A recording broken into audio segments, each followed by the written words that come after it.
galaxy far, far away, a brother and sister search for their missing parents. How are we gonna find them? We will. Don't worry. And fate leads them to the magical Ewoks. We help you. Now, a great adventure begins.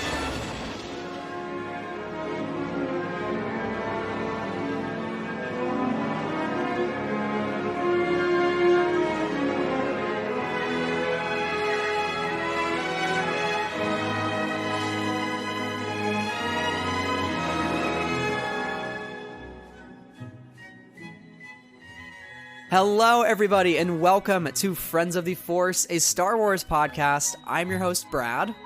And I'm your other host, Sarah.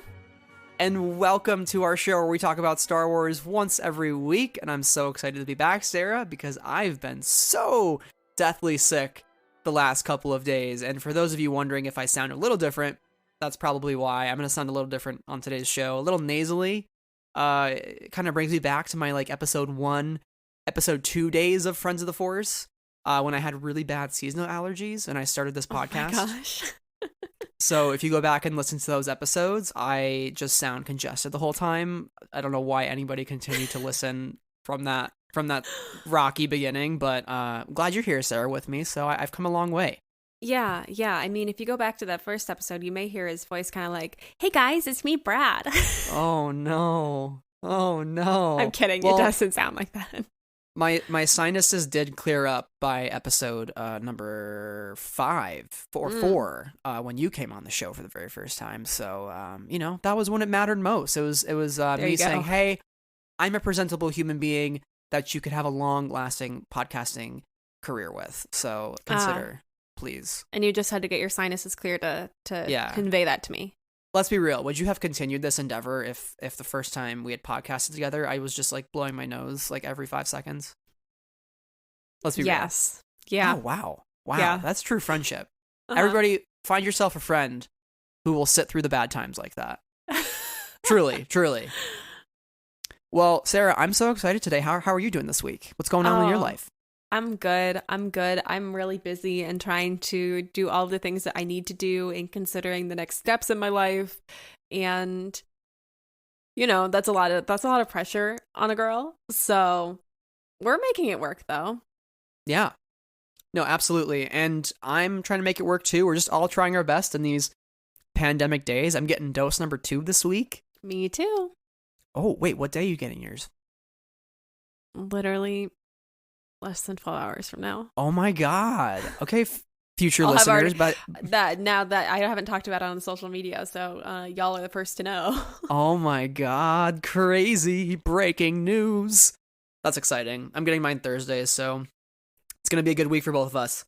Yeah, I hope that everybody who's listening is also able to get their vaccine doses sooner rather than later if you haven't gotten them yet. Hoping for you as well. So, well, Sarah, on top of an already good week, we are here to discuss the Ewok adventures. Yeah, I'm pretty excited. We watched those last week. We did. It was a good time. We're going to talk about both Caravan of Courage and the Battle for Endor. So we'll talk a little bit about, the making of the film and our initial thoughts. And also just what we love the most about them and why we thought they're completely silly, but also why they were highly successful for their time and why they're actually pretty decent, old, cheesy 80s films today. Like, I watched it, I enjoyed the heck out of it, and I was like, wow, this is actually pretty good production quality. So I was, compared to the holiday special, it's starkly different and actually good and actually has a plot. And I was very happy about that. Plot? I have never heard of she. I don't know who that is. I don't know. But before we get into the Ewok adventure, Sarah, it couldn't be a Friends of the Force episode without some big news in the world of Star Wars publishing. So, to start, we got confirmation that The Monster of Temple Peak, which is Cavan Scott's graphic novel, is coming out in 4 parts starting in August. So I know you and I were a bit worried about that. We hadn't heard anything from publishing for that book in a while, so we were getting a little worried. Things have been getting moved around recently, especially after the Mando book got canceled, that sort of stuff. Very glad to see that come back. Ty York looks awesome. It says she plays a pivotal role in Race to Crash Point Tower and Rising Storm, so this monster hunter mercenary is just such a badass. Former I'm Jedi. so excited. Yeah, she's so cool. But how excited were you to figure out that this book is actually going to be in our hands at some point at the end of the summer? And also, like, Ty York seems to be like a pretty crucial character for this next phase of High Republic stories. I feel like we're only starting to scratch the surface with her. Yeah, for sure. We are definitely only scratching the surface with her. And I'm really excited to learn more about her in these summer's books and comics and things. I will say that I am the teeniest bit disappointed that Monster of Temple Peak has gone from a graphic novel to a 4-part series, or a graphic novel in 4 parts. But it's being published by IDW. So that means it'll probably come out at the comic book shop as opposed to the bookstore. Mm-hmm. And I'm a little bummed not to get it all in one volume, but, if that's the way they're going to go, I'll still get it. I'll still read it. It might be a little bit longer for me to read it, though, if it's coming out across a number of months or anything like that, just because... and we'll talk about this at some point on the Patreon, the comic book episode, I am afraid to get invested into comics. And also, I don't feel like it's a good medium for me to read, like, one issue and then wait a month for another issue. Mm-hmm. I'm just not good at that. Yeah, it's tough. I was waiting for trade paperbacks, but I was finding that everything kept getting spoiled for me, and it just, like, kept me out of comics for a good year once I moved away from my college campus where I had a reliable comic store to go to. But Comixology has been a really great alternative for me because I get the issues automatically on my iPad every week. So I just wake up Wednesday morning and read them right before work or after work. And that's been really good for me because I can kind of keep up on everything. But obviously you're paying issue by issue, and trade paperback is like the best, most cost effective version of comic reading because it's, you're paying $12-13 instead of $20 potentially. But it's also the most cohesive experience if you're reading all 5 issues or all 4 issues of Monster of Temple Peak all at once. So I hope that ultimately it gets a trade paper release and is all together, because that's probably ultimately how I'll consume it. Yeah, I will say I sometimes can get lost in comics if it's been too long between issues, but I have felt like with the High Republic comics I've been so engaged that I don't actually lose track of what's going on in between issues, even if it is a couple weeks. And I think that speaks to the strength of the comics. But if you want to hear more of our comic thoughts, you should join our Patreon. At our $2 tier, we have a series called The Force Pull List, where I've been talking about comics. I've been trying to keep up with them. I'm a little behind, but we are going to be doing an episode pretty soon on the High Republic Adventures by Daniel Jose Older. So if you're thinking of maybe listening to more of our conversations on those such things, definitely go over to Patreon and check that out. But Sarah, how about you tell us our last bit of news here before we talk about all things furry murder bears? Our last piece of news, I guess is the big piece of news, is that we got the details of the next wave of the High Republic stories. And the most key point here is that it looks like this next wave of stories is going to be focusing on the Republic Fair. The Great Republic Fair. I don't know what it is, but I did know about this a little bit ago, and I was like, this is interesting. I wonder how this is all going to play in. It looks like it's going to be everywhere, from the Rising Storm to Race to Crash Point Tower to Out of the Shadows to the 8x8 by George Mann, Showdown at the Fair, to the comics, I hear. So it's going to be everywhere. And what were your takeaways from this big announcement? Yeah, I'm excited that the High Republic is sort of following this structure of like big event or big set piece, and then a bunch of stories around that. So like clearly the first phase was the Great Disaster in Hetzal. Now it's like the Republic Fair, and then like what's the next set piece after that. So I think that's like a really effective way of storytelling, especially when you have different mediums and different storytelling genres like young adult and middle grade all weaving together. So it makes it very easy to kind of keep those stories aligned with each other. But to me, the big thing is these stories are taking a lot of characters that are from separate books and now mishmashing them together in one single book. So like you have, for Justina Ireland's book, you have a new character, Sylvester Yarrow, but you also have Vern and Imri from A Test of Courage, meeting Comac and Wreath from Into the Dark. And they're working together on a mission to figure out, this property dispute and why are they being called back to Coruscant and why do they have to go monitor this empty patch of space. And, there's some truths and some new abilities that are going to be understood. So it's kind of cool to see those characters start to interact. Likewise, Stellan Gios and Bel Zettifar are back, Elzar Mann, and then Marchion Ro is coming back to the Republic Fair as well to, with the Nile, while the Drengir are attacking the Starlight Beacon. There's a lot of bad shit happening for the Jedi. They're in a really bad spot. Yeah. But I think that's what I'm most excited about. It kind of feels like a team up, a wave of team ups that are coming, and it's nice to see those characters get developed and then interact more together, which I'm excited for.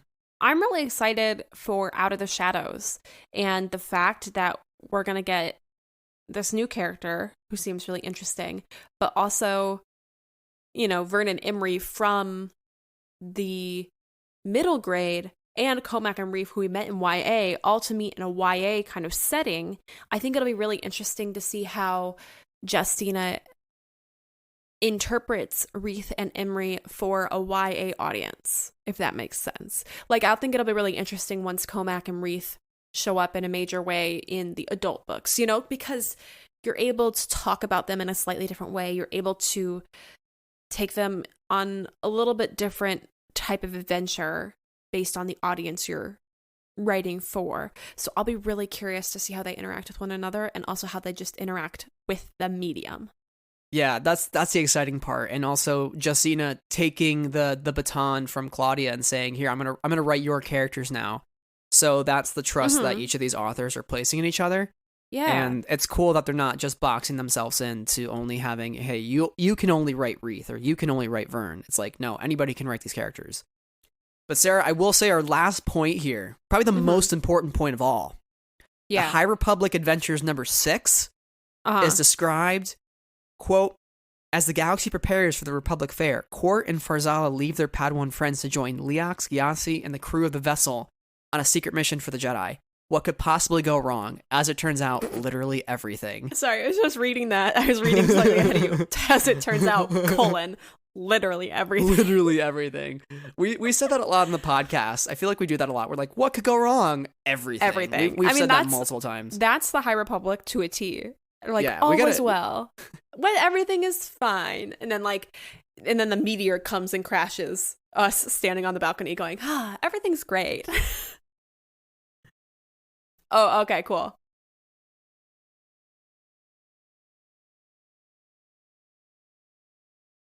Comic. Okay, yes. Also, if we get Geode from the front side and the back side, here's why I was saying this. Oh, show me what you're working with on that back side. Geode. I was just gonna say that the Rebel Legion can write a costume thing for it. I think if you get all angles of it. So if we get Geode's backside, you can cosplay as The Rock, like quote unquote officially. Listen, you can cosplay as that. The Rock unofficially, or however officially you want to make it. I'm not necessarily a person to join the costuming clubs, but I do find it funny. They're like, okay, once we get the back angle of this, we can finally write the requirements for this costume. And I'm like, what if we get people in Geode, like official Geode, or like, hold on, or what if we get people in screen accurate Geode? Screen accurate Rock. Rock, yeah. He's thick. He's thick. I'm ready to see what he's working with. So let him do what he wants. He's a wild man. More Geode content is appealing. Yeah, I'm just excited. Maybe it will unveil answers of how he moves. That's what I wanted to know. So maybe if we get it in comic form, we'll better understand. Or maybe he'll just be sitting there the whole time in the same position and then just sporadically moving, and we don't understand how. So. To be determined, and now I'm going to play my Geode cosplay for Celebration. Thank you, Sarah. Yeah, I got you. Well, that about wraps it up for our publishing news, Sarah. So now I'm pretty excited to travel in our starcruiser to the forest moon of Endor. Think about it, people. You got the trees bristling. You got some nice pine woods. You got the grass. You got the bunnies. You got the little Ewoks running around. You kind of hear the tribal drums in the background. They're probably cooking some stormtroopers up. We're going to Endor, folks, full throttle. Get yourselves ready, because we are now talking about the Ewok adventures. Tonight, a special presentation of the ABC Sunday Night Movie. From the creators of the Star Wars saga, a world premiere presentation. A bold adventure of courage and daring. Face, we're lost. Where heroes become legends, and the only thing you can be sure of is magic. Lucasfilm's The Ewok Adventure. Starcruiser crashed. Starcruiser has crashed. We are terrible pilots, Sarah. Yeah. What could go wrong? Literally everything. Literally everything. Okay, so let's set the scene. We watched the Ewok Adventures for the first time last week. Mm-hmm. It was a lot of fun. It was. I wasn't sure what to expect. You know, I was coming off the holiday special being my only live action Star Wars outside the main films back in like the 70s and 80s. And that didn't leave the best taste in my mouth. You mean you didn't love learning about Life Day? Listen, I actually do love the holiday special, but like it's not the best, you know? So I wasn't sure if I was ready to sit through 3 more hours of like that sort of quality. And I was very pleasantly surprised. I think I had my expectations low, and they were like very far exceeded for the Ewok films because they're just a lot of fun. They're the old 80s cheesy film that really feels kind of like, you know, if you were a kid watching this, you could really envision yourself in this universe. Like I think Sindel and Mace are totally like self-inserts for every kid watching this film and being like, oh, that could be me, like with the Ewoks on this like grand adventure of, you know, rescue our friends from a castle or go into the cave and defeat the Gorax. You know, it's like all the things that you envisioned as a kid playing with action figures or pretending to be in Star Wars in a movie, and it was just a lot of fun. But what were your thoughts on the Ewok adventures? These movies were surprisingly solid and also really fun to watch with friends, aka you. I'm sad we didn't get to watch the second one together, but obviously there were reasons why that didn't happen. Sickness, busyness, life, Very you know. sick. But it was super fun to watch it with you, and also just these were really fun, and I understand why people enjoyed them and why people enjoyed them in the 80s and also why people enjoyed them today, and I'm glad I watched them. I love Teak. Oh my god, yeah. Teak is legendary. We were trying to find a Teak shirt for you, and all we could find was like that one oversized t-shirt. Oh no, there's another one. It's orange. Oh, there is? It's orange and it says Teak Love. What? Yeah, I'll send it you to gotta send that to me. We should get matching Teak shirts. Okay. Yeah. Okay, now we're talking. No, I think I need the Teak Funko Pop is what I'm thinking, honestly. Ooh. Teak is fantastic. I learned that Teak, played by Nikki Patello, so they shot Nikki at 1 frame a second as Teak, and then they sped all of those 1 frames per second up to 24 frames per second. They played it at 24 frames per second. So they're basically playing these frames 24 times the speed. So Teak runs 24 times normal pace. Which is incredible. Incredible. Like, put him in the Olympics are less than 100 days away. I don't know if Team USA needs some more track and field runners. Throw him in, coach. Get Teak in there. He'll win all the gold medals. It'll be great. Do you agree? Do you agree that Teak should be an Olympian? Yeah, what the heck? Why not? Let's do it. Yeah. No, I'm a huge Teak fan, though. And I think the thing I love most about these films was it felt very natural. Because Star Wars is so, like, it is sci-fi in a lot of ways. There's a lot of spaceships, and there's a lot of lasers, and there's a lot of unnatural, mystical things that are happening. And there's some of that in this movie. Like, you know, there's the pond that Mace falls into and he can't get out of, and there's a little bit of magical elements, a magical element there. But for the most part, this movie just feels so tapped into the natural environment. You know, with all the different animals. I mean, we see horses, we see chickens, we see alpacas, we see a goat, we see lizards. We see the crystal, I think, is what turns into a lizard. it's just ridiculous. It's like, oh, I didn't know those animals existed in the Star Wars universe. And I was like, I guess Endor is a little more natural and connected to our own world than I would have thought. Obviously, they're filming this in Marin County, California. So that is why, much of you were making the joke constantly that like, oh, it doesn't look very foresty. This is a forest moon? Sounds fake. But okay. Because like the first landscape shot we got, I was like, this definitely wasn't filmed in California. Yeah, that's exactly what you said. But these both of these movies were just like campy and fun in the best way, and it didn't feel out of place, despite the fact that you were like, oh, I know exactly where this is. This seems a little weird, but I'm just gonna go with it. And it worked. Yeah. I think the film succeeds in not trying to do more than what it's supposed to be. You know what I mean? Oh, yeah. Like, I don't think it necessarily takes itself too seriously, but it also have some, like, really nice, heartwarming things to say. And, the end of the first film ends with that really heartwarming quote of, courage, loyalty, and love are the strongest forces of the universe. And we were both like, aw, that's so nice. That's so nice. That's so sweet and positive. I mean, we just need that sort of positivity nowadays. The world's tough. But Sarah, where does this take place in Star Wars? Like, where is this in the timeline? Because that was like one of the questions that I was scratching my head over the entire film, wondering like, where are we? What's going on? Has the When Empire are come we? here? Yeah, when are we? What's going on? What's the timeline look like? Well, you're not the first person to ask that question, because Eric Walker asked that question on set. He played Mace, and Thomas Smith, I believe, who was a producer, said that it was 150 years after Return of the Jedi. But that'd be a little weird, considering Wicket is still a child. So Leland Shee, Holocron Keeper, a guy with a little bit of authority on this kind of stuff, A little bit of knowledge, says that essentially takes place about 4 ABY. So we're talking before Mandalorian, after Rottage, Return of the Jedi.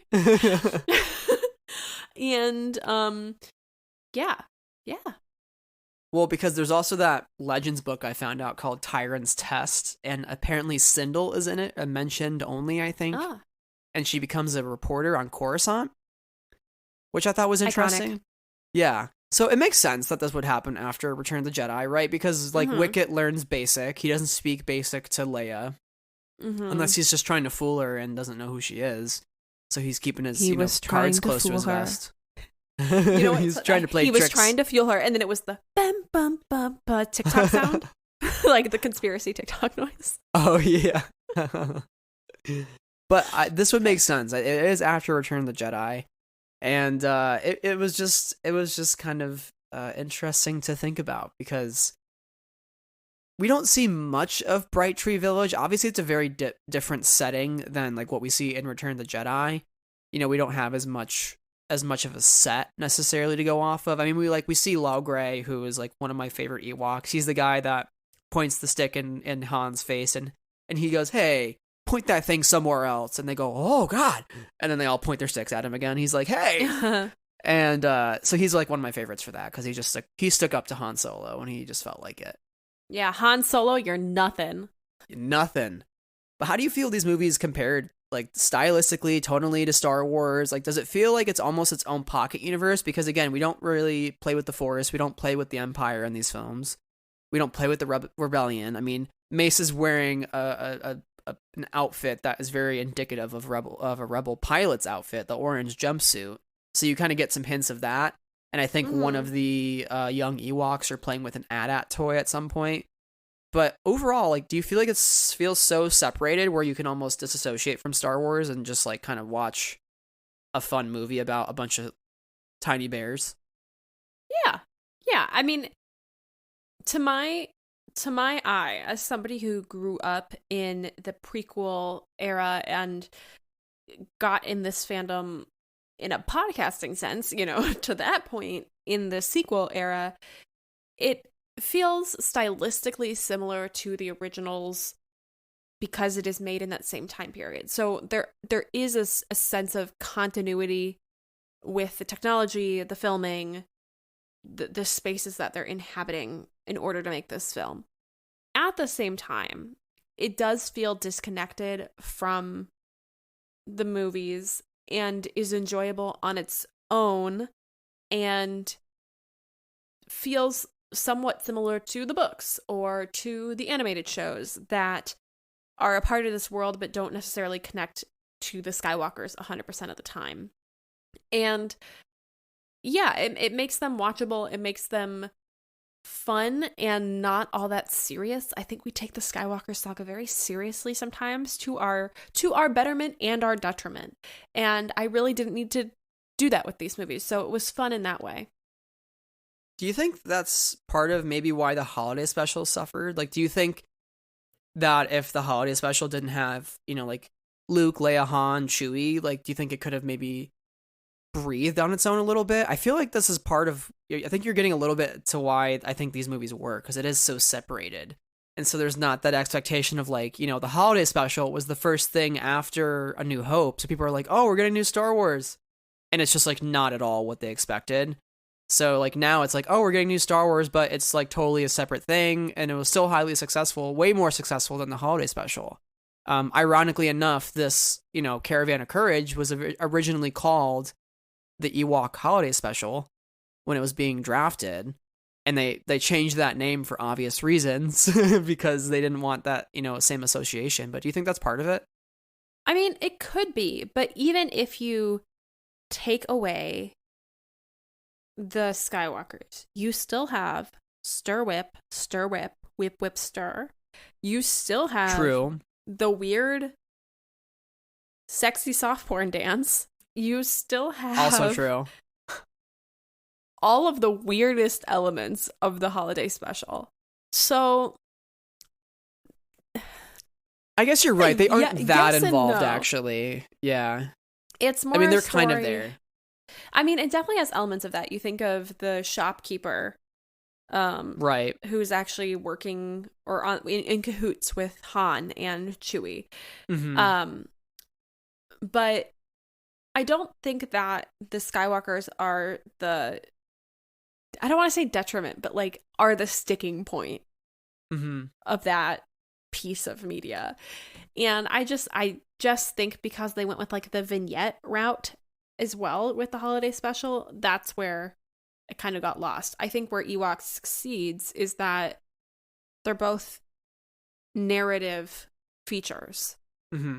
They have a beginning, middle, end with these characters following one story. Mm-hmm. Yeah, it's quite literally like a breath of fresh air. Also metaphorically, you're literally in nature, so it's very fresh, but also it's just so it's so disconnected, like you're saying. And I think that's what makes it very easy to sit down and just watch it and not necessarily feel the stakes of the Skywalker saga or feel the stakes of all those characters that could be connected. And like I could see myself going back and rewatching these easily.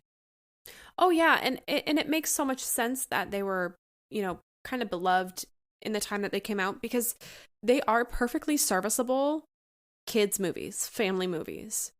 If something comparable was made today with the updated technologies and stuff, but essentially followed the same story, I think these would be movies that people would enjoy, because they're perfectly fine kids movies. They're quite enjoyable. Yeah. I would love more types of these movies specifically for the kids. And, that's part of why these were created in the first place, which we'll get to in just a second. But I think one of the biggest things that I learned about these movies is they're actually really important. And I think they were part of Lucas's forward thinkingness, because I think the Ewok Adventures, they aired on ABC. They weren't in a movie theater, except for in Europe. These all aired Sunday night, ABC movie night. And for Lucas, he was talking to Starlog magazine in issue number 100, and he told them, quote, "I hadn't done any TV, and it was a chance to use many people in the company who hadn't had much experience with live action production and experiment a little. The economics of TV are vastly different than the economics of film. It was done for very little money." Lucas is forward thinking in a way that he's talking about the economics of TV versus film, right? And then now you look at the economics of TV in the current day, an episode of The Mandalorian or a season costs $120 million, whereas like a movie is going to cost you 200 to 300 million plus all the marketing, plus the distribution. It is, you got to make your pretty penny back, like big time. It's really interesting that Lucas is talking about the money aspects of it versus TV and film. And he's right, because ultimately they're making narrative features in both of these spaces. But the audience for TV, the return for TV is completely different than it is in film. And I believe they only had a budget of $3.5 million, if I remember correctly, for the first one. And that is not a ton of money. And so it's interesting to see how you can make movies on a budget and how we can look at movies versus TV back then and also movies versus TV now, and how those lines have definitely blurred in the last 10 years or so. And even like going back to then, stack that $3 million up to the budget of Empire Strikes Back and Return of the Jedi, which are around $30 million. So, I mean, that's a huge... I don't know if that's exactly accounted for inflation or not, but it might still be. But again, there's a huge divide there, like you're saying. Mm-hmm. So the return on costs is good for TV because you get a lot more people viewing it, especially just something that people can tune in on a Sunday night, right before their big crime show of the week that they all wait for, and this is on right beforehand. It's just like, oh, why not watch this Ewok movie? We got a bunch of kids with us that can, that'll keep them busy for 2 hours. And that was kind of part of the stipulation of why this film was made, because when they went to a bunch of studios to pitch this, ABC was the only one that wanted to do it. And they said, no, it has to be 2 hours. Like, we need people to tune in and keep watching our programming the entire night, because they're up against, at that point, there's only ABC, NBC, and CBS, maybe not that far back, but the networks are very limited in terms of primetime slots. So the competition's even higher. So like the more you can stand out, get something like Star Wars on your slate is a pretty big deal. Yeah, absolutely. And it's really interesting the energy that people had watching this film on TV. You said, I believe you mentioned it before, but if you didn't mention the specific, about 65 million people watched Caravan of Courage. Those are crazy numbers.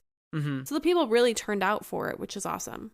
Yeah, absolutely. And they almost made a third film. George Lucas said it was getting too expensive, I think. So that was kind of interesting how those costs started to go up. And, as he said, that the economics are very different. It starts to seem that, as you were saying, nowadays, a Mandalorian episode is still 10 million. So that's a pretty sizable thing. So it's definitely no joke.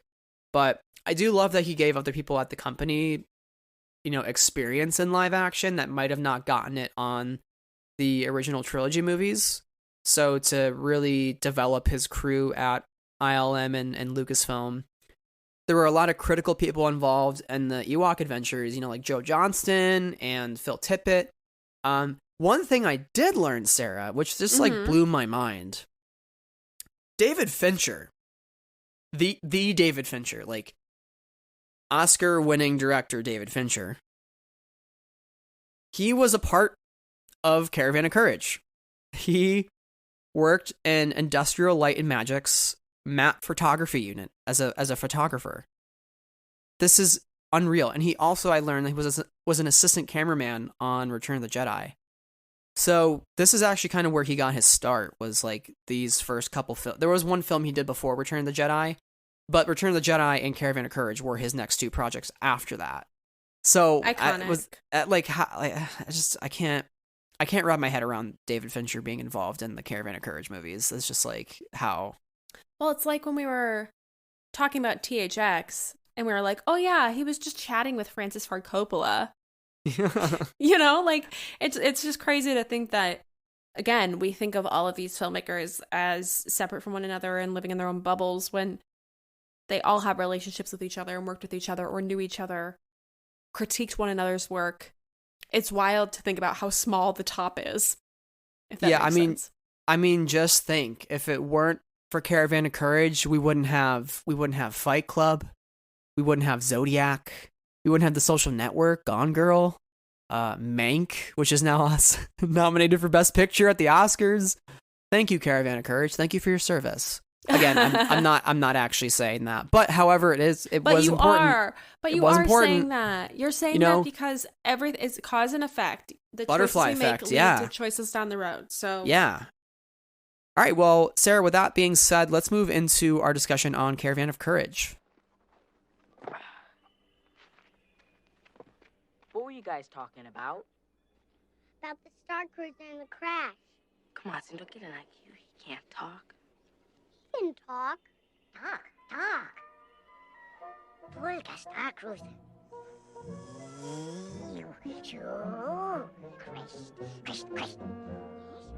See? Starship crash. Again, it crashes so many times. Starship crash. Starship crash. Caravan of Courage is directed by John Cordy, written by Bob Caro, and the story is by George Lucas, who also is an executive producer on the film. So a little background on the what was originally titled The Ewok Adventure. It was a $3 million budget, like we said, filmed about 5 miles from Skywalker Ranch. Lucas made the film because his daughter Amanda liked the Ewoks a lot from Return of the Jedi, so she wanted a movie made about them, and Lucas was just like, well, yeah, I gotta be a good dad, so I'll make the film for you, Amanda.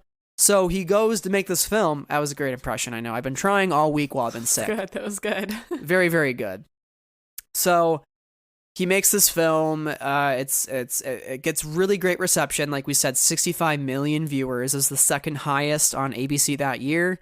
2 Emmy nominations, one for Outstanding Children's Programming and one for Outstanding Special Visual Effects, which was the only one they took home that year.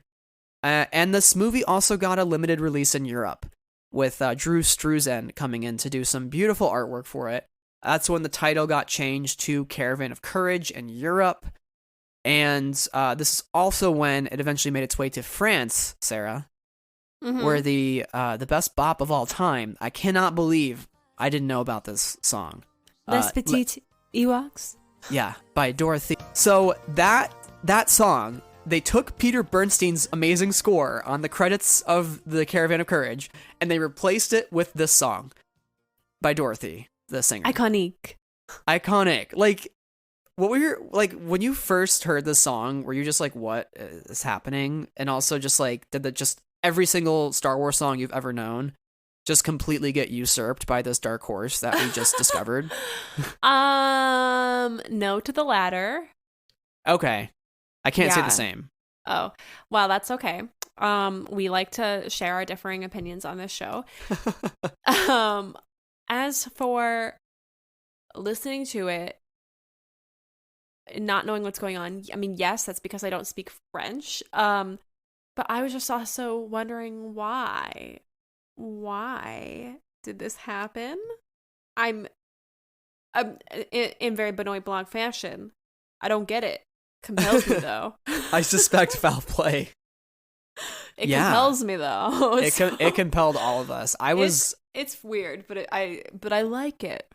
Yeah, I watched the whole song. It's just her and a green screen of the Ewok footage weird behind her, and she's just kind of dancing. She's got like an outfit on that kind of matches the She's in the universe. film. She's yeah, in universe. exactly. Yeah. So it's just French. We're having a great time. I need to listen to more like French songs. I feel like after that, like I'm just not listening to nearly enough French music. But they wanted to turn this Ewok movie into a TV series and use Caravan of Courage as the pilot, and George said no, so they didn't. I gotta really tune that up. It's not great. It's not great. It's funny though. Yeah.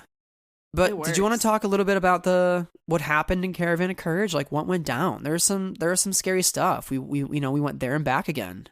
It's like The Hobbit. Yeah. So if you want to know what happens in Caravan of Courage, you can go ahead and read The Hobbit by J.R.R. Tolkien. You can find it at your local bookstore. No, I'm joking. Although I do get serious Lord of the Rings vibes from it. Yeah. Basically. And we will be talking spoilers, by the way, in this episode from here on out. So Mom and Dad have been captured by the Gorax after the starship crash. Sindel, age 4. Mace, age teen. Meet up with some Ewoks. And ultimately they go on an adventure of a lifetime. It could be called a caravan. And you could say they had to be courageous. I would say that both of those things are accurate, to go save their parents from the Gorax. And do they do it, Brad? Do they save their parents? Oh, they save them all right. They save them, and they have a nice party afterwards by the fire in Bright Tree Village. It's a great time. Wicket, I can only imagine, did many keg stands that night. That guy is crazy. Yeah, so they killed the Gorax though. I mean, it was a very epic moment. Like you said, it was very Lord of the Ringsy. You know, it kind of felt like throughout the journey they're gathering their Ewok allies, and they're all, you know, there's a lot of different establishing shots of them all kind of walking single file. And it reminded me of all of those silhouette shots from the Lord of the Rings franchise of, like, you know, the Fellowship walking on the hill towards, like, you know, the Misty Mountains or towards Weathertop, and you're just like, yeah, that's the stuff.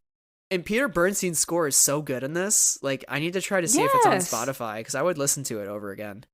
I found myself throughout this movie kind of going, oh, that's kind of nice. I kind of like that. That's a good moment. And I thought that the music really, in the first one especially, and I guess we're talking about the first one right now, in Caravan of Courage, enhanced the movie a lot and made it really fun. But moving on from the music, Brad, do we want to talk about the ceremony of the sacred tokens from the legendary Ewok warriors, aka the Nine Rings? Oh, I didn't think of it that way, but yes, let's. Tell us about it. Okay, so everybody that's going on this caravan of courage gets a token from Logray. Deej is given the white wings of hope, which is a crown. Weechi is given the red wings of courage. You see where the courage element comes in, listeners. Wicked is given the walking stick of magic. I love how magic comes into this. What do you think about the magical element of this movie? Because we don't necessarily get the magic. And I'm pausing our segment to go on this tangent because I think it's important. Yeah, I mean, with Star Wars, you have the Force. But in this, you have like a crystal turning into a lizard. You have a woman in the Battle of Endor who turns into a raven. You have a magic pond that can trap you underwater and make you not come up from that water, and it almost kills Mace. So I think that was, again, part of the natural element of this movie, of just, like, it doesn't feel necessarily connected to the very doesn't feel connected to the sci-fi artery of Star Wars. It feels more connected to, like, the weird stuff that you would get from, like, you know, the world between worlds and the Night Sisters and stuff like that. It feels connected to that artery of Star Wars, you know, much different one, but still an artery of the beating heart that is the franchise. So I liked that part of these movies, that was explored, versus just being like, oh, you know, Sindel's Force sensitive, whoopee. You know, like, it's not just that, right? She's not Force sensitive at all. Neither is Mace. It's just the Ewoks and these trinkets that they have, these tokens that, you know, give them the things. Although, you know, is it really the things that are giving them courage and hope and strength and light? You know, I mean, we see here that Whittle, he gets the blue wings of strength, and Sindel gets the candle of pure light, and which Mace gets doesn't burn down. Right, it's like an eternal flame, essentially. Yes, and it is Jesus. It really is. And Mace gets a rock, which, I mean, Mace, you're kind of acting like a jerk the whole film, so you kind of deserve it. But I understand, you know, he's the big brother of the group. He feels a lot of responsibility, and he also feels like Sindel is maybe more special than he is. You know, she got the candle, he got the rock. I think he's a little envious of that, and I think him, oh yeah, you know, looking into the pond is a little representative of him trying to be a little bit full of himself and maybe too prideful to, you know, look within himself to find something. And, you know, in getting lost and looking at his own reflection, he falls into the pond, and, you know, it almost consumes him in a way. So it kind of speaks to narcissism and like, just not, being so concerned with yourself. Anyways, but I think those are all great things to consider. Is it a pseudo effect? Are these things actually giving them the strength they desire, the courage they desire, or is it kind of one of those things as a kid, you put on the costume as a kid and you pretend you're a Jedi, and it gives you the strength of a Jedi, and you feel like you have the strength of a Jedi because you're playing as one. Is this the same thing here? Is this like, kids dressing up at home watching these Ewok movies, like the Ewoks are dressing up?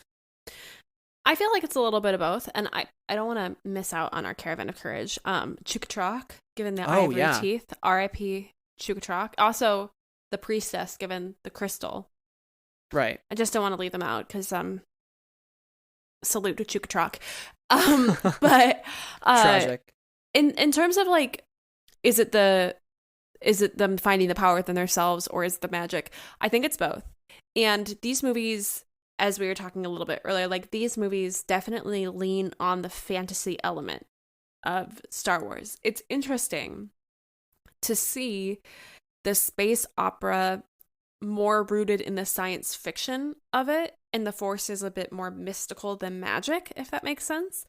Lean into that, whereas these movies really lean into the magical, fantastical element of it all.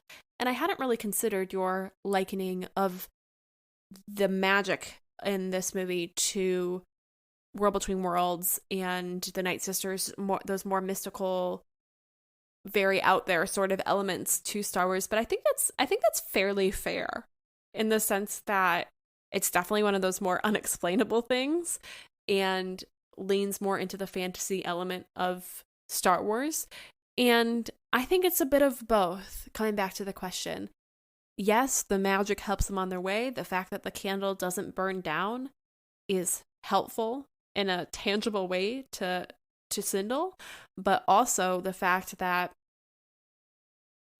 Mace is only given a rock, and he's the one that has to use that, and he's the one that has to find the courage in himself and the strength in himself to make that move and accept that gift. Means that he's figuring it out for himself. So I think it's a little bit of both. Yeah, absolutely. Because they're saying, even though you didn't get one of these wings, you got a rock. To think of Harry Potter, it's not the wand that makes the wizard. It's the wizard, right? See, there's the fantasy element. Yeah, and I think that's when I get the most excited about Star Wars, is when we get that fantasy side, because you think of Star Trek, right? I mean, you have these spaceships. It's very rooted in our real world, but it feels very futuristic. You have like things called phasons and all this other stuff. I'm not a good Trekkie, so I can't speak fully to it, but it feels more phasers and Klingons. Yeah, I was close. Yeah. I'm a fake fan. You put obviously. The two elements together. Yes. But that feels more hard sci-fi, whereas Star Wars is very unique in that it is sci-fi. It is futuristic, but you get to play with a lot of those fantastical elements, the things that you experience in The Lord of the Rings with wizards like Gandalf and Radagast and Saruman. And that's what I just loved about this film, was it did feel like Lord of the Rings had finally kind of inserted itself into Star Wars. And why I enjoyed it so much is because it explored that side that really does interest me, and I think I'm more attached to those fantastical elements when I consume Star Wars. It's why I want more weird Force stuff. It's why I love the Night Sisters. It's why I love Rebels, because Rebels really went there with that stuff. Ahsoka, she's so attached to all of that as well, which is why I love her. It's all connected, and even Ahsoka, right? She shows up at the end of Rebels. She's got the white cloak on, just like Gandalf. She's her own kind of wizard figure now. She's been through it. She's seen the other side. She's kind of like Gandalf falling down the Balrog pit and coming back out as the white. Gandalf the White. Anyways, I'm going on a Lord of the Rings tangent here. Suffice to say, I love fantasy, probably more than sci-fi, but I love when fantasy is sci-fi. It's fantastic. It's great. This is why these movies are fun, and that's why they're perfect for kids. Oh, It's so good. See, and that's what makes us a great pair here, because I love the science fiction more than the fantasy. And I relate more to the science, not the science of it all, but the more rooted stuff. Even though I love weird Force stuff, I really do. But I love the grounding in science fiction. And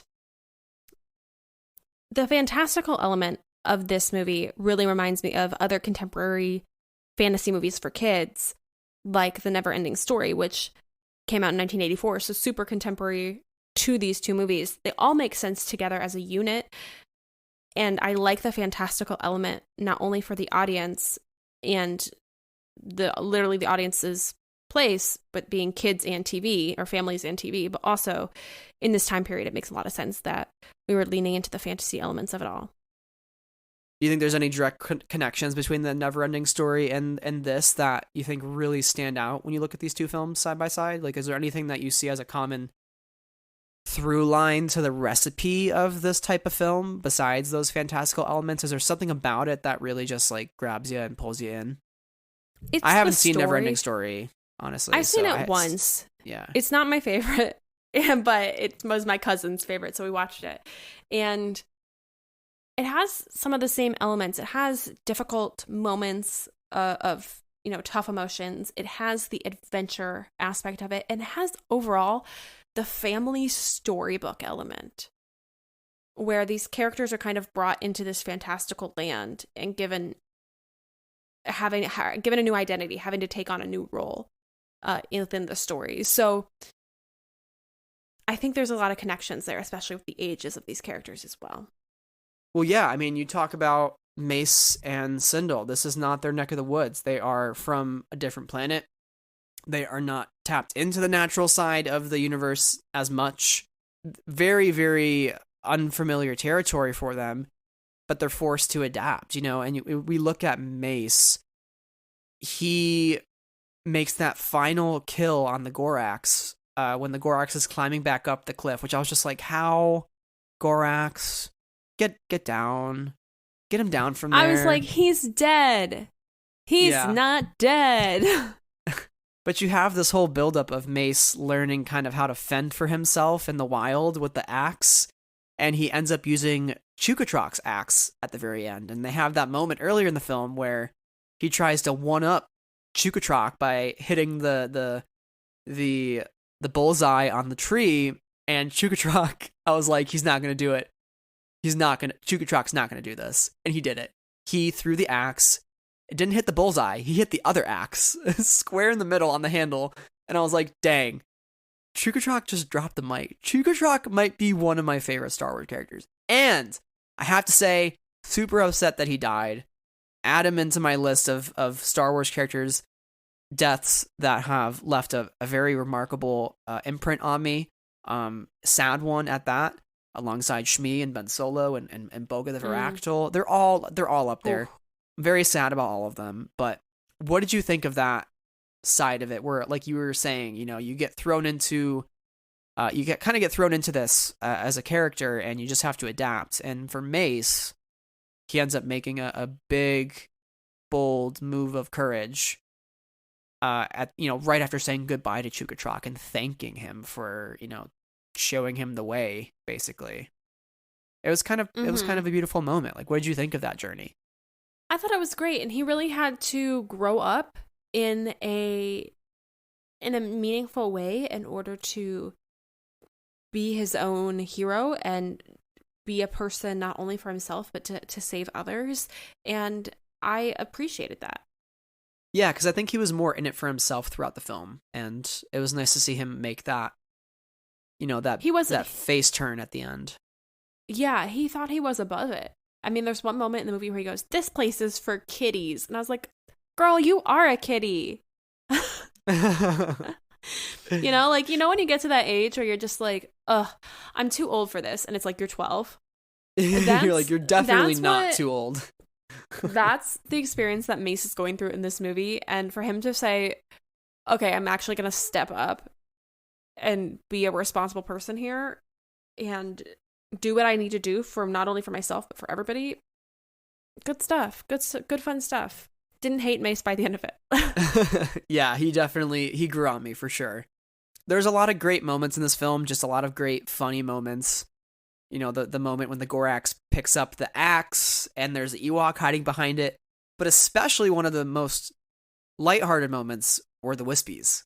fairy folk, which I mean, Mhm. come on, again, fairy folk, that's like a core fantastical element of like, you know, those old myths and fables that we read as kids, right? So it was so fun to see the Wispies, who are these like little, you know, small fairies, like Tinkerbell sized, flying around their tent, and Cindel's laughing. They're all laughing, and then you have Queen Isrina, who is, you know, transforms from the candle that was given to Cindel.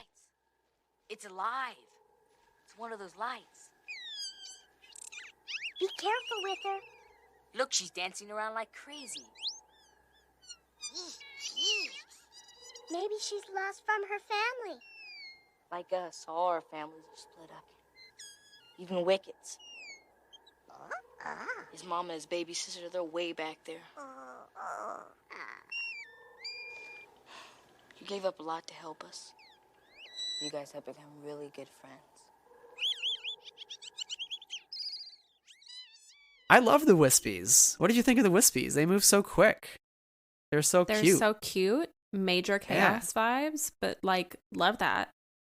And you mentioned Oh god, when we were watching this movie. This is No, crazy. this is a no, this is a it's good crazy though. Yeah. one. Okay, you know what I'm about to say. That when you're playing Ewok Hunt on Battlefront, are the Wisties what comes around your head, you know, when you do the move. And I was like, whoa, we love that. Continuity of canon, no longer canon, but also still kind of canon. That was crazy, but awesome. I have no other explanation for what those things are. I might have to go back to Battlefront 2 now and see if it specifies in the skill tree or the buttons. But yeah, that was kind of cool to see, like, oh, the Wispies can do some damage too, I guess. They can fend for their home if they want to. They can do what they want, honestly. Give the Wispies the world. I think I just called them Wispies and Wisties it's several okay. different times. It is Wisties, though. With the T. With the T. But we're trying. Good for you and thinking of that, because I'm on Wikipedia and you're correct. You have a little Wisty pouch. And then you can... my God. Yep. Wow. Yep. Confirmed. And I just thought they were really fun, and I really enjoyed their silly presence. So, Sarah, we don't mess with spiders. I have arachnophobia. Oh, my God. I was did not. Yeah, they should have put a spider Sign up. warning before the film. We did not sign up for spiders. And the fact that nobody told us that there were spiders in this movie, I'm unfriending everybody. Yeah, anybody who's watched Caravan of Courage before and didn't tell us, done. Not a friend of the Force anymore. Friendship over. No. Enemy of the Force. We can't be friends anymore. Because here we are, watching our delightful little movie, and then there are spiders. And what are we, friends of the Force, supposed to do in that moment? Watch them? Get nightmares? No. I don't want nightmares. No. Absolutely not. I hated the spiders, even if they were puppets. They were creepy. They were really creepy. They were creepy. Yeah. I knew it the moment we saw like the webbing. I was like, oh no, we're getting a big spider moment. Like, so I hated that for myself and for you. Yeah. And I hated that for the children who had to be subjected to that. Yeah. That could really scar you as a kid.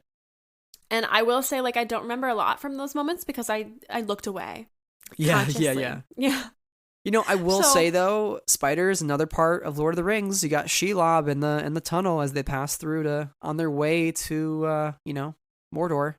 So also there's another in Harry little Potter connection with Aragorn. Yeah. The little when what was it? What was that when he takes the little the serum, the Felix Felicis, and he's like. And he's like the pincers or whatever, and he starts doing the little things with his fingers. Yeah, for our audio listeners. Yep. We've just been sitting here for like a minute doing the motion with our fingers, like, and he's like, he does that in the movie. It's funny. It's great. Yeah. But I don't understand why spiders have to be a thing in fantasy movies. I would rather them not. Yeah, I just wish they would not be fantasy anything people, anyways. fantasy people, writers, creators of fantasy, consider not putting spiders in your media. I just a PSA. Just a PSA. Didn't love the spider element. I think we should get rid of all spiders. Although I know that would be actually terrible for the They environment. eat the bugs. They play a very important part in our ecosystem, so we can't do that. But I hate them. They're so scary. Daddy longlegs, I don't mind because they're very non-threatening. Although they are the most poisonous because, you know, they don't have the bite to actually break your skin. Which I just think isn't that a thing? Don't daddy longlegs? They're actually like one of the most poisonous spiders, but they actually can't pierce your skin enough to. Well, I googled it and it says daddy longlegs are one of the most poisonous spiders, but their fangs are too short to bite humans. Oh, look at that. So yeah. I didn't know that, and now you've really Isn't that freaked me crazy? out. Isn't that crazy? So yeah, I will say though, you know, I guess spiders are here to stay, so I'll just have to deal with it in some sense. Yeah. I guess. Not okay with it. We're big girls but I'll and accept boys. it. Yeah. I'm still growing up. It's fine. I'm on my way there. I believe in So you. Sarah, that wraps it up for Caravan of Courage. Let's turn it over to the more grim, I'd call it a darker middle chapter, which it would have been. Darker end chapter? Yeah, if this had turned out to be the true trilogy it should have been. We're going to turn it over to the Battle for Endor. Tonight's continuing fantasy adventure of Sindel and the Ewoks contains some scenes of suspense and jeopardy which may be too intense for very young viewers. Parents are encouraged to watch with their children. An ABC premiere presentation from the creator of the Star Wars saga. Noah, here they come! Lucasfilm journeys throughout the heavens for the mightiest combat of the galaxies. I have the power. I will give you Untental. In no other lifetime lived any greater evil. There's no escape for you, my little one. Or any grander adventure. Ewoks, the Battle for Endor, next. Starship crash. Oh, Starcruiser God. crash. I knew Starcruiser it was crash. coming. I knew it was coming. Well, Starcruiser already crashed. But here's the deal. 10 minutes into this movie, everyone dies. Yeah, everybody did die. It was like unexpected. I was like, no, they're gonna come back. They're gonna make it back, and they just never did. They're dead. Everybody was dead. Sindel is now an orphan. I was very upset about it. Although, you know, she finds her family with the Ewoks, and she finds her family but with Noah. let me tell you, I am pro found family. I agree. I am pro chosen family. But this is utter nonsense. These were preventable deaths. Yeah. And her dad being like, I love you, Sindel. I'm going to go sacrifice myself now. And I was just like, this child is so traumatized. But I will say, like, the action really picked up at the beginning of this movie. But I will say I knew the spoiler that they died. I knew the spoiler that that Mace died. But I didn't know that everybody else died too. And that was just a little depressorama over here because I was just beginning to really like Mace and also really interested in like how this family dynamic would work out. So to see them all off in the first 10 minutes of this movie for Sindel to be the main character was a bit of a bummer because I felt like it was a little bit perhaps wasted opportunity. Yeah, I was a little bummed. Although, you know what? Noah, played by Wilford Brimley, is a pretty solid adoptive father. He seems like a pretty nice guy, you know? It seems like he could take her on some fun adventures, teach her a couple things, and, you know, maybe go visit the Ewoks every Thanksgiving, which, you know, speaking of Thanksgiving, Sarah, this was also released in November. The first one was actually released, so Caravan of Courage was released 3 days after Thanksgiving. It was the Sunday of Thanksgiving weekend. Whereas Battle for Endor was the Sunday before Thanksgiving. So you can understand why some of these movies got such large viewings. I mean, everybody's already together as a family. You know, what are we going to watch for a movie this weekend? And I would say that Battle for Endor was, you know, just as successful in many ways. Although, like you're saying, you know, everybody died this film. So there was a parental warning that came along, a parental discretion warning before the film because of its portrayal of death. So, you know, that didn't necessarily draw as big of an audience, but I think critically it was still a pretty decent film. And I actually ended up liking The Battle for Endor more, and it won an Emmy again for outstanding visual effects. I was looking into some of the making of the film, and Lucas originally proposed killing off Sindel's family because he had just, again, this goes back to his daughter Amanda. They watched the movie Heidi, which stars Shirley Temple. In that movie, she is an orphan. And I guess he was inspired by that to make Sindel an orphan as well. And, he met with Jim and Ken Wheat, who were brought on to write and direct it. Lucas, executive produced it again, and he worked with Joe Johnston and Phil Tippett in this initial meeting where they planned all this together. And, Lucas would visit set a couple times, 3 times a week, basically, and he would stamp different designs. We talked about the stamp during Revenge of the Sith. Mm-hmm. He had the stamp for the Ewok movies as well. He had the stamps could be had better. The stamps. Yeah. His stamps were CBB, could be better. His other stamp was trash, and then there was okay. That's according to somebody that worked on the film. I forget who it was. I think it was one of the Wheat brothers that mentioned that in an interview. Just imagine George Lucas coming up to your storyboard that you've worked so hard on and been like, trash. Trash. Done. Get it out of here. I was like, oh, ouch, ouch. No, I don't think he directed anything on the Battle for Endor, although I did neglect to mention that for the Caravan of Courage, he directed the 8 weeks of reshoots that they did in August of 1984. To many people's surprise, that was actually the first bit of directing Lucas did after Return of the Jedi. It wasn't Phantom Menace. It was Caravan of Courage, actually. Fun fact. But yeah, I like the Battle for Endor probably a little bit more than the Caravan of Courage, just because of its focus on this sort of castle, and it's really focused more on Sindel, which I think Sindel was, for me, the most interesting character in Caravan of Courage. So it was nice to see her go on this journey with Wicket. I think they're the two. They're the two best buds. They're the blueprint. The OG BB-8 and Rey. Like, they are the blueprint. And it was nice to see them go on an adventure together and rescue all their friends from the evil marauders who all sound like Jabba the Hutt. And they kind of have that very deep, raspy voice that Jabba has, and makes them villains. Makes them very recognizable villains. And they feel a lot like orcs too. Again, going to Lord of the Rings, there's a lot of familiarity there. But what did you think of the Battle for Endor, and how did it compare for the first one?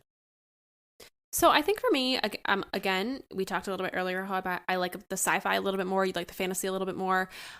I think with that reason in mind, I prefer Caravan of Courage a little bit more than Battle for Endor. Even though Battle for Endor is more action-packed, I think I enjoyed the storybook element of Caravan of Courage a little bit more, and ultimately enjoyed the arc of that film a little bit better. I didn't love our marauder villains in this movie. I just fully didn't believe the whole castle kind of a thing. Mm-hmm. So for me, Caravan of Courage had a little bit more, but this one was still quite enjoyable. And for me, my thought was like, wow, these movies are wildly different from one another, in my opinion. They have a completely different kind of fantasy bent. They tell a different kind of story.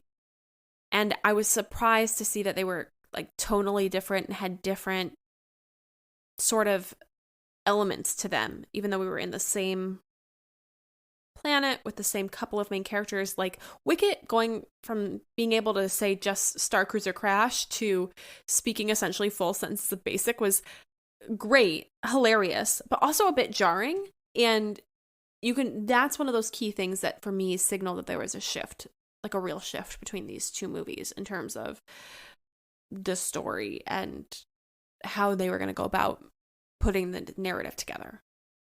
It definitely felt more action-packed. I think that's the aspect of it I liked. I did like the... I can't believe this was in it, but remember when they're in the castle and they put a trench coat on or something, or like a robe, and they literally stack all the Ewoks on top of each other. 3 bears in a trench coat? Yeah. Yeah, with Wilford Brimley in there too at some point. Yeah. Incredible stuff. That's the kind of funny shenanigans I love. And I do agree, the Marauders aren't the most compelling villains. I think they are over the top. They're probably that way. They're probably exaggerated that way for the purpose of kids. But I could also see how they're they could be a lot for kids to handle. Certainly, I will say Karel Strukian, who played King Turok, he did a great job. Cyan Phillips, who played Charl, the woman who turns into a raven. She was a nice addition. I guess she'll never get her ring back, so she's just going to be a raven forever. Maybe until we get the third film eventually. I don't know. Aubrey Miller, what you're doing? We could do this. Time to call everybody up. We're making a movie. Calling the Avengers of the Ewoks. All the Ewoks coming back. I think Warwick would do it. It's certainly possible. Yeah.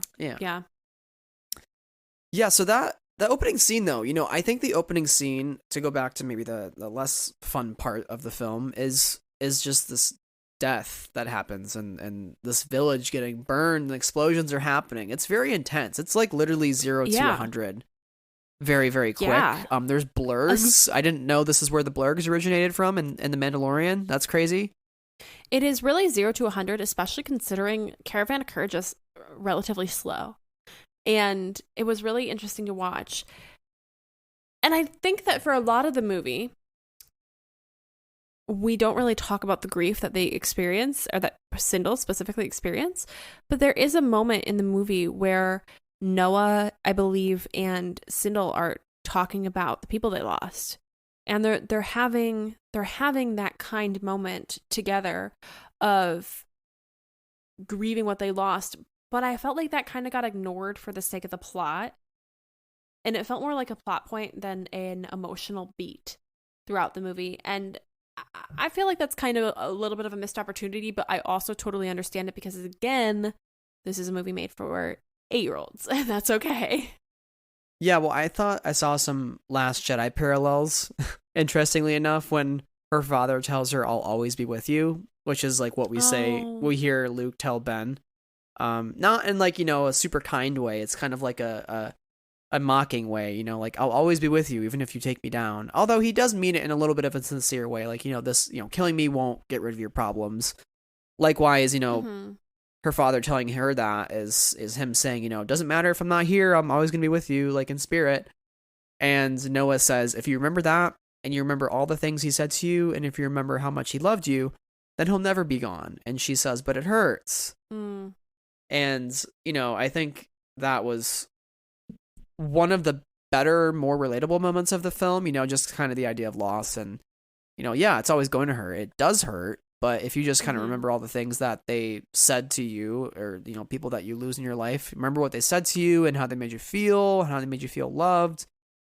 They never really leave you. It's just that they're, kind of in a different form now. They're just not with us. Likewise, in the Star Wars universe, people, become part of the cosmic force when they pass. They're just different. It's just a new sort of thing beyond death. So I thought that was a pretty serious topic for a kids film, honestly. And I thought, again, it kind of tied nicely to some of the themes of Star Wars and The Last Jedi specifically, of no one's ever really gone, right? It's the memory that you keep living. It's the memory of them that you keep living, even in their death, that matters. Because we all die at some point, but it's kind of how you handle that legacy and that memory. And I think Sindel's a great, going back to the candle, the candle of pure light. The candle doesn't blow out. Right. So if her memory of her father never blows out, she can think of it that way. It's, it's her new candle that she has to keep the flame going for. It's that pure light in her life that, it will never extinguish. Yeah. I don't know what I have to add to that, but I think that's really, really valid and interesting. And I think that's a great point that you brought up. Did you have any favorite parts of this film? Anything that stuck out to you? Teak? Yeah, let's talk about Teak for a little bit. Let's talk about Teak. Teak is the greatest thing ever. Teak is the cutest. We talked about it a little bit before we talked about the movie specifically, but Teak runs so fast. Cute. Chaotic. Hilarious. Chaotic. I really enjoyed the addition of Teak. Teak really made me smile. I loved his chaotic, positive energy and his playfulness. And I think the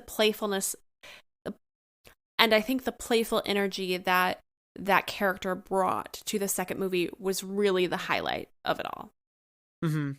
I love when he sneaks out of the hut and brings them snacks on the log when Noah tells him explicitly not to. He's like, don't do that. He's like, okay. And he kind of starts creeping away from the table. And he runs really fast and brings it to him. Like, he's got such a good heart. Yeah, and he really cared for them and was ready to nurture them and make sure that they were cared for. And, you know, now that we're talking about it, you mentioned a good heart. You know who that makes me think of? Niku. Nico. We were on the same page there. I just really love a good-hearted character who's ready to care for those around them unconditionally. And I feel like Teak really did that, despite Noah's insistence that he not. And he really kind of showed Noah who they were. I could see Niku and Teak being best friends, for sure. That's cute. Someone write that fic, please. That'd be a great idea. fic. Yeah. I just imagine like Teak running around and like causing chaos, and then Niku being like, Teak, you cannot get me another. Well, actually, he'd be like, I got you a Gorg. And Niku would be like, thank you, friend. What a kind gift. But you cannot get Gorgs all the time. We have to pay the man. You can't keep stealing the Gorgs, Teak. Well, the Gorgs, yeah. I just imagine that Teak would steal Gorgs from the Gorg salesman. And Niku would be like, thank you, friend. That was a yummy meal. But also, we have to pay our friend, you know, because he is our friend and we respect his business. And I imagine that they would be like a little bit opposed, but they would also be really caring and be really good friends to each other. Yeah. Yeah, there were like a lot of lighthearted moments. I think Teak was definitely the focal point there. And he just made everything feel really good. So we talked a little bit about the trench coat, three porgs in a trench coat, except it's Teak, Noah, and Wicket. None of them are porgs. Can we talk about how the keys went down the drain? And how some of those prisoners are really stuck there forever and ever? God. Sindul's just like, no. And then she takes them and throws them. I'm like, oh, wow. Yeah, that was really iconic. But also there's a point where they're all kind of running. All the marauders are running out of the door. And one guy's holding the door open. And then his toes get stepped on a bunch. And he's like, and there's like shot of his foot. And he's like, ah. And I'm like, yeah. This is great. And then, I mean, there were like moments of levity in this, other than Teak, that kept the mood fun. What did you think about the power source being the central kind of problem in this movie? What are your thoughts on that? Now I'm going to put it in Lord of the Rings terms again. You know, you have the one ring, right? The ring is kind of the thing everybody's vying for. They want it because it brings them immeasurable power. Likewise, this crystal, I mean, I think they're going to use it to harness the power of in their weapons and possibly to bring them off planet to go maraud other places. That seems to be their MO, is to, you know, get a ship. I think it's to get a ship and get out of there, you know, and kind of conquer other surrounding areas, especially, you know, the Endor system. It's got a ton of different moons that they could go and conquer. The desert moon, the ocean moon, the forest moon, the regular moon. Yeah. That's a joke. No, I actually think those are real. There's a whole star chart in the Rise of Skywalker visual dictionary, I think, that has the entire Endor system. Because, you know, the moon was featured in that movie. But, yeah, Kefbir, that's the ocean moon. Kefbir, yeah, that's one of the other places. I blocked that name out of my memory for obvious reasons. But I think in terms of this being the core struggle of the film, I thought was interesting, especially again when you set it in the backdrop of this very fantastical film that is very tied to the more natural elements of the universe. And then you have this thing that is so starkly juxtaposed to all of that, right? It's a piece of technology. And Star Wars has kind of always been this story of what's the balance between technology and what's the balance between nature. Yes, it is a long time ago with a bunch of very big pieces of futuristic technology like lightsabers and starships. But when do those things start to outweigh, you know, the Force and, you know, the rocks and the trees and all the things that connect us together? And so like you don't want technology to necessarily overpower that, or else you lose what makes the Force special. You know, and I think that was something that Lucas even wanted to play with in his own version of the sequel trilogy, was the idea of like midichlorians almost being like used scientifically somehow, like scientifically engineering them in a way, to make them, you know, to make other people Force sensitive. And I think that's even something that probably Giancarlo's character, Moff Gideon and the Mandalorian wanted to do. He wanted to kind of take he wanted to take what was natural and make it unnatural through scientific means, right? Because we see him experimenting on Navarro with like these test tubes, and he makes the super soldiers, the dark troopers. So that's like a recurring theme that we see in Star Wars, and I think that this is such like a simplified version of that. It's just like, oh, it's a power converter for a ship that they're going after, right? It's not like too nuanced, but it's simple enough for a kid to maybe understand that, like, oh, here's this like very obviously like bright shining piece of technology that they all want, and they're in a forest trying to fight for it. Like, you know, what does that mean? I think it's also really interesting that the Marauders kind of had a fundamental misunderstanding of what the power cord did. That too, yeah. Because I think it's Sindel who says that this isn't good for anything. You just have to plug it into something. Oh, yeah. Like on its own, it doesn't do a darn thing. It needs all the other tools to work. And I think the Marauders thought of it a little bit like magic.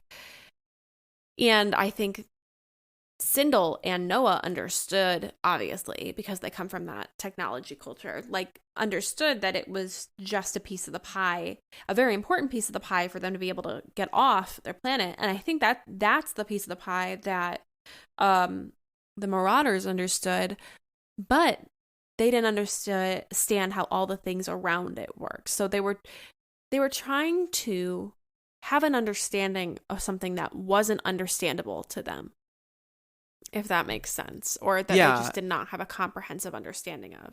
Yeah, it's like they were too focused on one piece of it rather than the sum of the parts. Like, that sort of thing.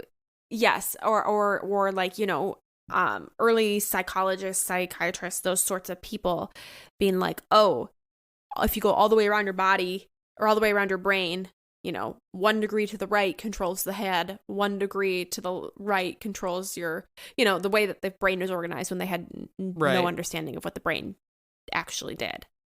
Those sorts of that's kind of what I'm getting at there. Yeah. And or like when people thought that the Earth was at the center of the universe. The geocentric model versus the heliocentric model. Yes, I do know that. Yeah. Thank you, Copernicus. What a guy. Nicholas. Yeah. I love we my should do a 16th podcast century. episode on him. Nicholas Copernicus. Can we also do it on Tycho Brahe? Yeah. Sure, why not? Nicholas Copernicus. These are names I want to name my dogs. Yes. Copernicus, Brahe, or Tycho, Tycho. Because now you gotta name one of your dogs Teak. So it kind of is close. It's kind of close to that. I will consider. Maybe find the happy medium there, yeah.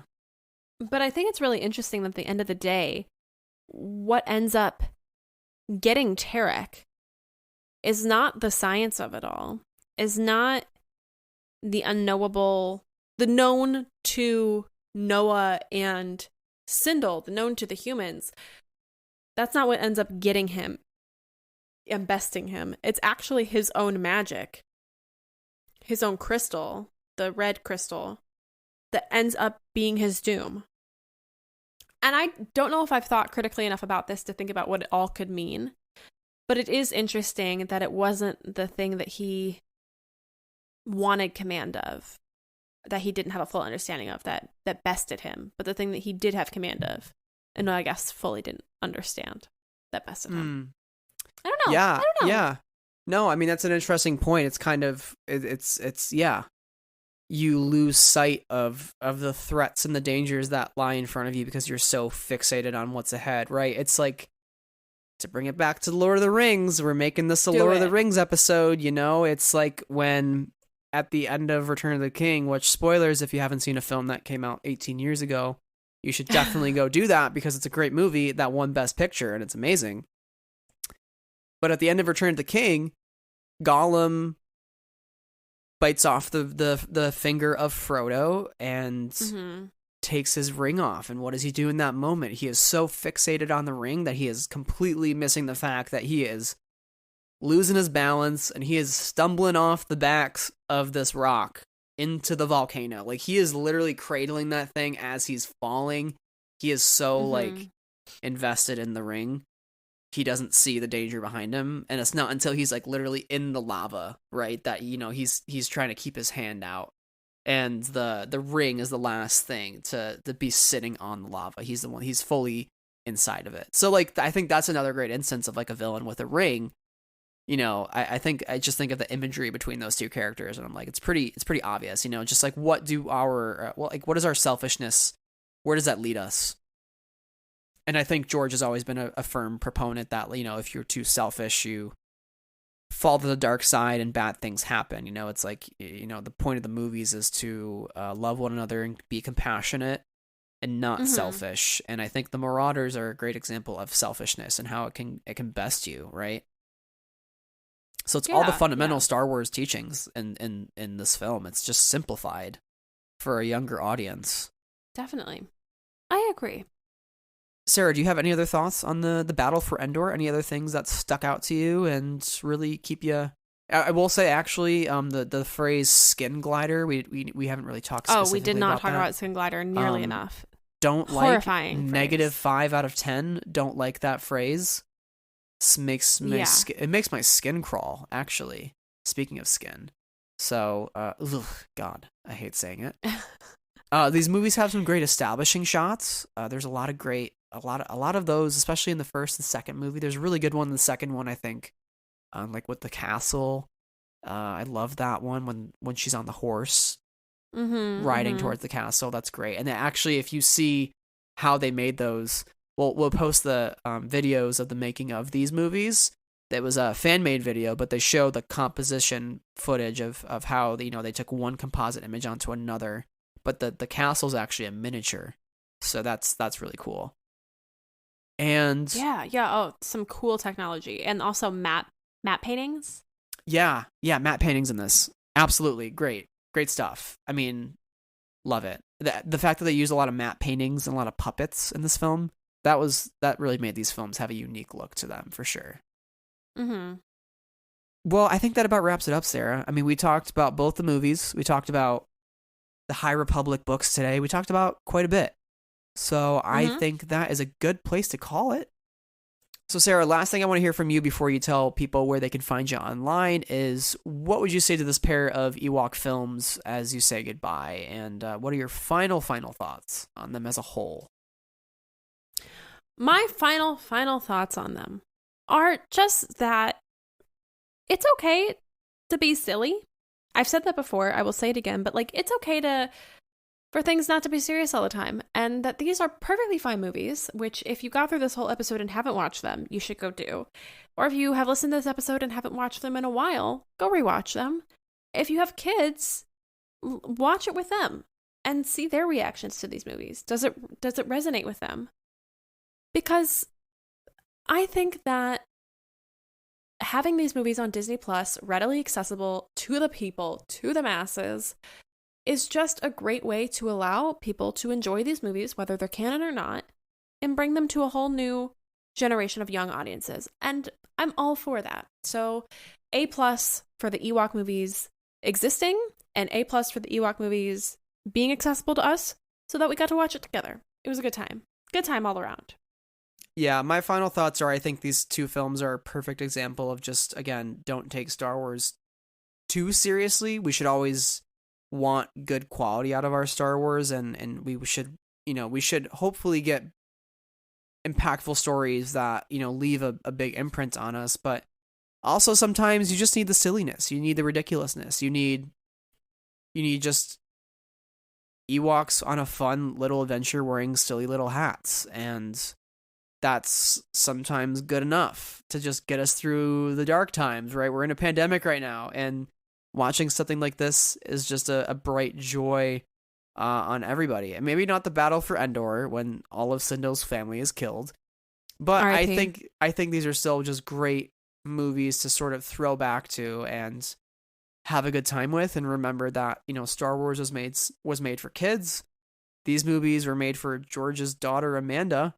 And that's the only reason he wanted to do them. He just wanted to, he's like, oh, you like Ewoks? Well, I'll make this Ewok film for you and make you happy. And, you know, when you think of the final line of the first film, like we said, you know, courage, loyalty, and love are the strongest forces of the universe. It's such a simple concept that if you're watching as a kid, that sticks with you, hopefully. And you realize, you know, that's all we can really, you know, that's all we can do for each other is just show love, which is one of George's firm beliefs, is just to love each other.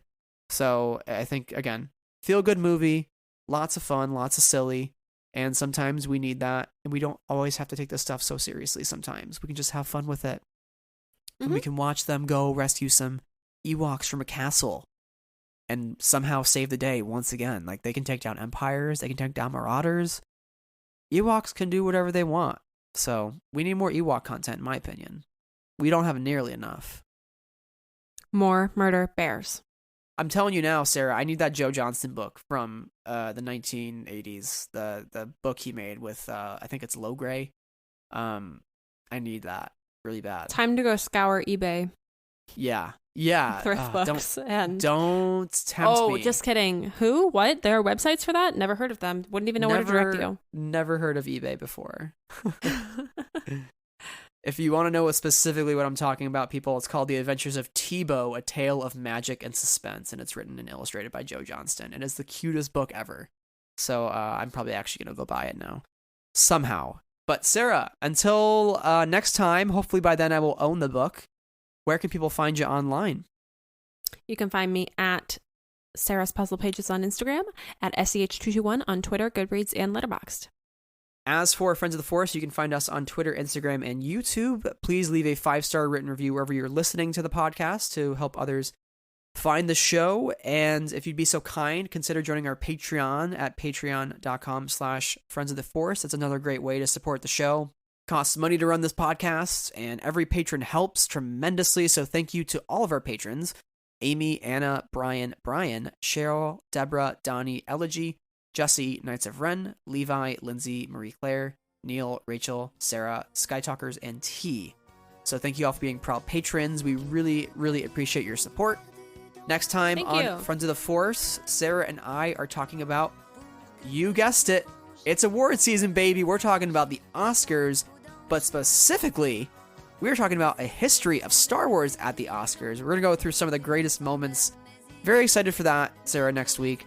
For all of you listening, thank you so much for taking the time, and thank you for your patience in this episode getting out. I'm feeling better. We're all feeling great now. Make sure you're hydrating, staying safe, wear your mask. And until next time, may the Force be with you always. Bye.